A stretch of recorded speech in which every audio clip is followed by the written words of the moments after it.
Juan Sipag nga pala.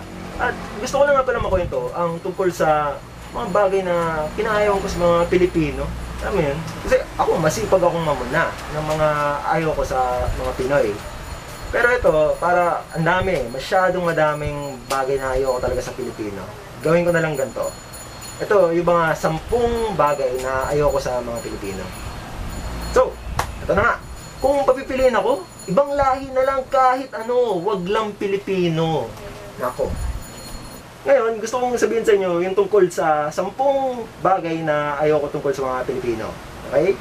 Una sa lahat, crab mentality. Yung tipong kung hindi mo makukuha, hindi mo rin kung hindi ko makukuha, hindi mo rin makukuha. Yung ningas kugon, sa umpisa lang magaling at bibo, tapos maya wala na. Third, yung manyana habit.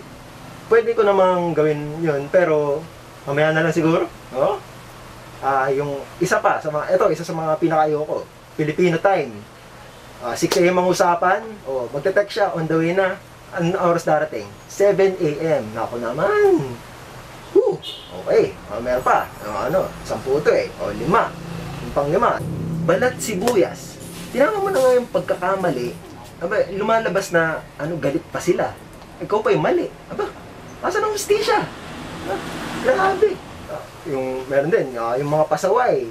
Sinabi na ng bawal, gagawin pa rin. Ano ba?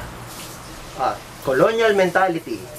Yung imbes na tangkilikin natin yung sarili nating mga produkto, doon pa rin tayo sa mga ibang produkto. Di ba? Yan. Bahala na attitude.